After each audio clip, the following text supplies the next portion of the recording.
So come January 2021, I will be unemployed.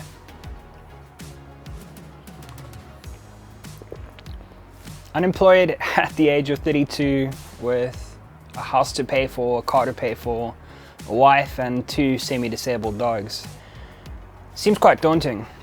And like thousands of people across the world who are in this current situation, same as me, I have stressed internally, I have fought with myself internally, but externally I've been a ray of sunshine. I've just been positive and telling everyone that it's going to be fine, I'll figure it out. And well, I guess after about 3 weeks of telling myself that, I'm actually starting to believe it a bit.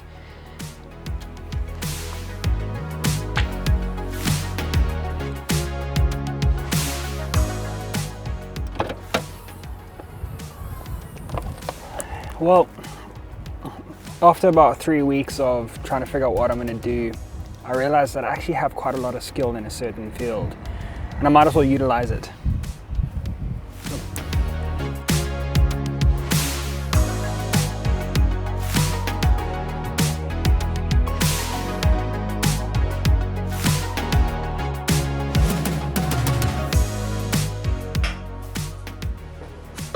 So what I needed was a little bit of capital and to have a look and see what I actually had around the house that I could use for what I wanted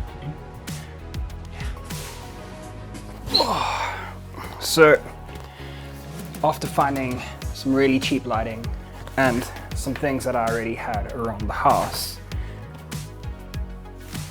I managed to throw together a YouTube channel and actually not struggle too much with getting to what I wanted to get to.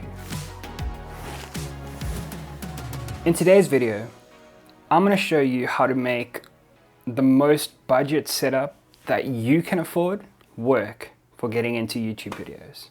Let's have a look.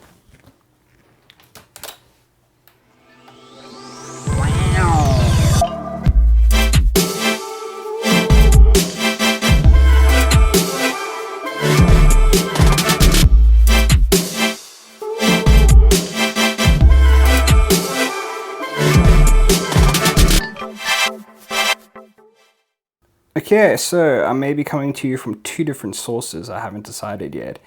But this is my really budget-friendly lighting setup. So, hello. It's your budget-friendly wife. This is my budget-friendly wife setup. Yeah. So, you can't see what I'm doing with my hands, but this is the shot that I had when I shot the Litchi Learns to Cook video in the week. So I'm going to take off the tripod. I'll do a proper walkthrough with the camera, so maybe a bit shaky, but that's fine. So once again, just to reiterate, so we have the really cheap LED light panel, like literally $300. We have a natural light in the background, which is literally just a nice warm yellow light, which is what I prefer to use as like a base background light.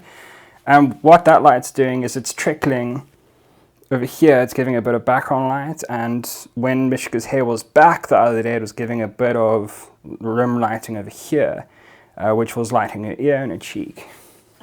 Then over here we have the little light panel thingamabobjiggy, and what that's doing is essentially it's just adding a little bit more light into the frame, which means that the camera does less and you don't have to have as high an ISO.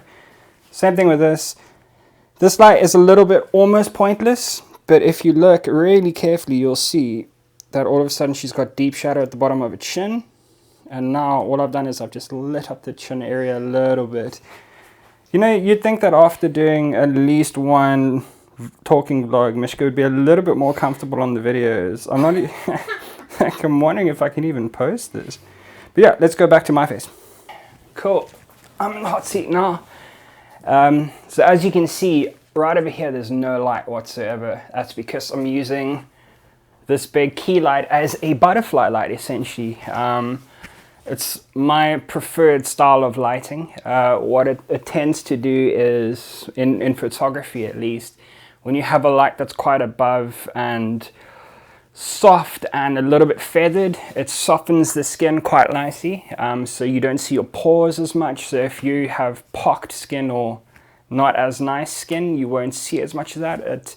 It basically helps you a lot in post. So if you're shooting photos, you would want to do something like this because you wouldn't have as much Photoshop to do.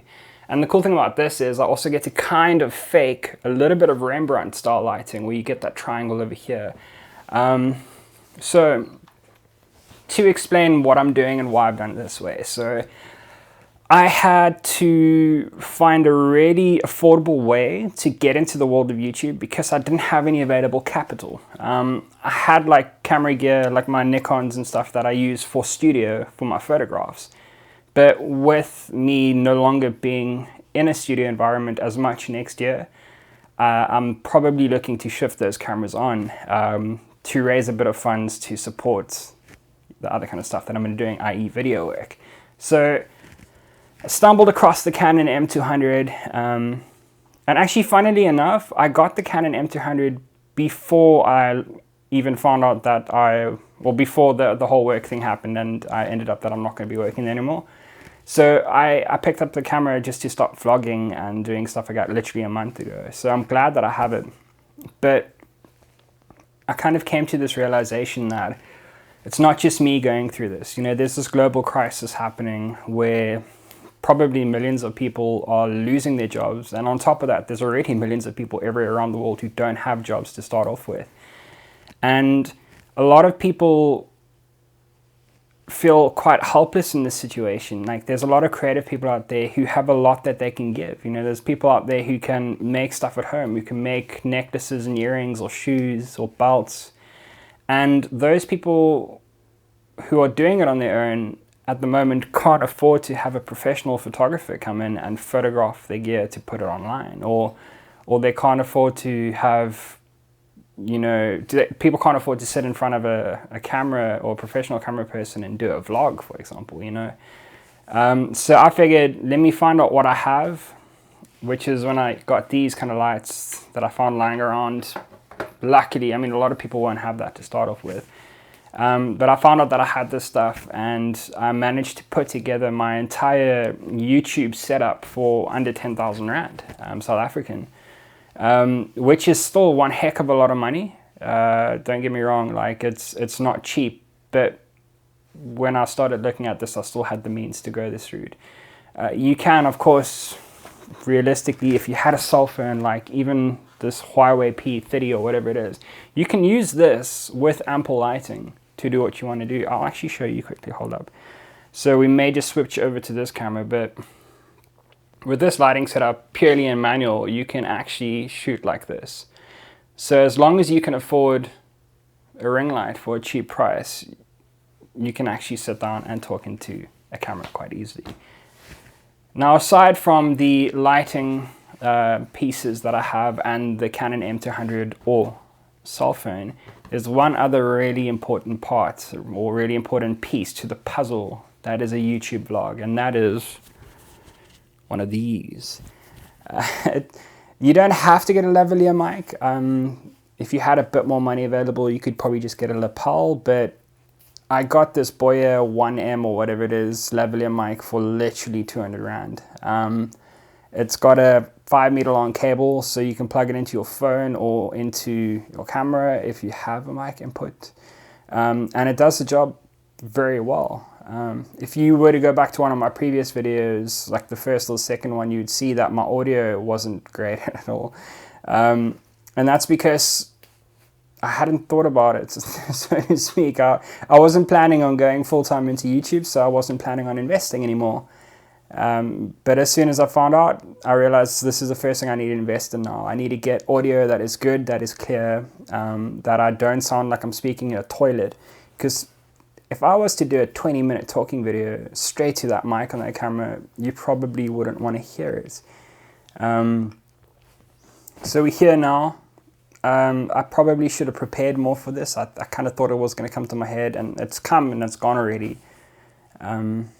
How do I get monetized? I can't, you know, I can't get monetized for under 10 minutes. I'm joking. I don't even have 1,000 subscribers. What else is a good point? Oh, Okay, well, if you can't afford all of the lights and stuff, revert to the intro.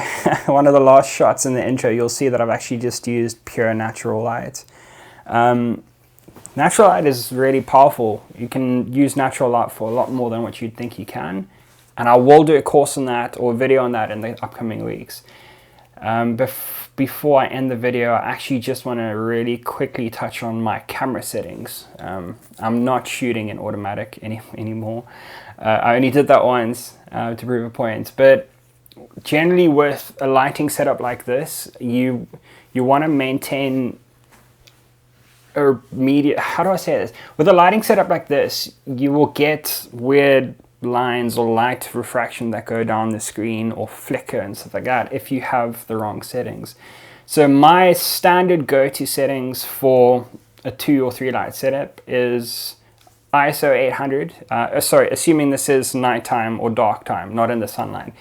I'll start off with an ISO of 800. I generally shoot around f3.5 to 6, depending on what kind of depth of field I want or how much light I want in the camera. And I normally shoot about 1/80th or 100th of a second on the shutter speed. I found that with my lighting, it stops that weird hazy light refraction thing happening. And I don't want to get into the whole ISO versus aperture versus shutter speed and how they work. That's next video. It's next video, but just know, I'll give you one tidbit before I go. If you are shooting outside and it's bright sunlight, obviously you don't want to shoot with the sun in your face, so look for like a white reflection of a wall and face the wall if you can. That'll give you a natural reflection.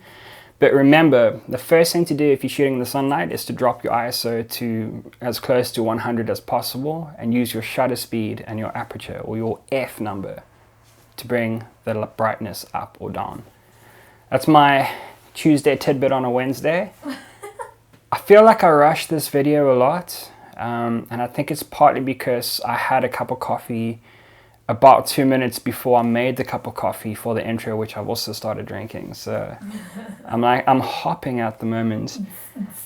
But yeah, thank you for staying and watching the video.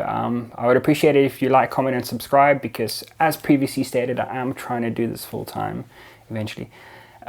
Stay tuned for next week's teaching lesson, where I will go into further depth of how to use the basic manual settings on your camera. And maybe I'll throw in a bit of information about the other settings, should you have them available. We'll see you then.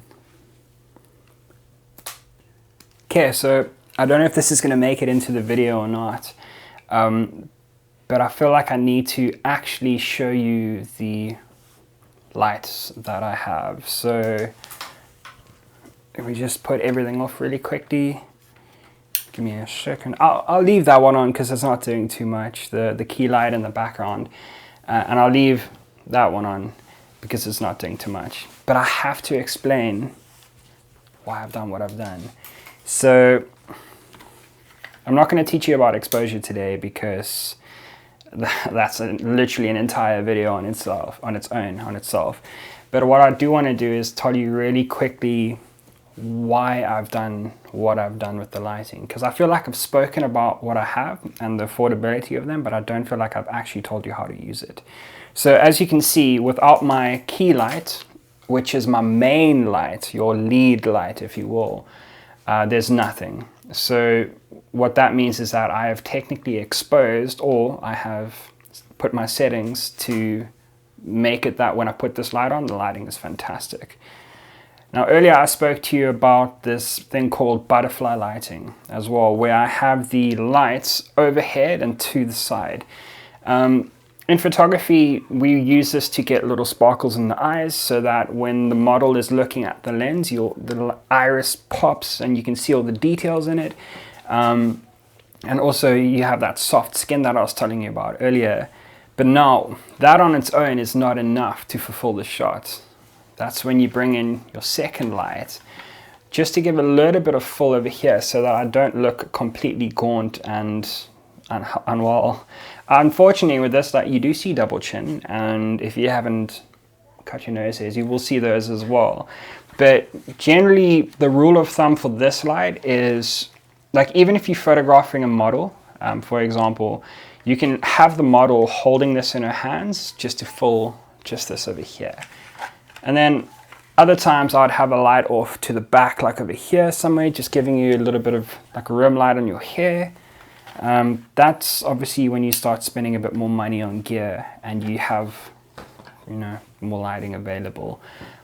But very long story short, if you're looking to photograph this lint roller that you created, first of its kind in South Africa, you have one main light just above you to the right or the left. In my case, the light's to the left of the camera. And you'll have a second small light filling in the opposite side so you don't get that shadow. Same thing applies for when you're doing a talking video like this. Main light off, full light from the side. And just make sure that every time you're looking at the camera, you've got a source of light on your face somewhere. If that is the last thing I say to you in this video, which I think it is, I hope that this serves you well. And if you want to know anything about the gear that I am using, if you want to know more about the Canon M200, or if you want to know more about the cheaper aperture lights, or the ring lights, or the Boya mic, or my settings, please just send me a message in the comments below and I'll see how I can help you. See you guys next week.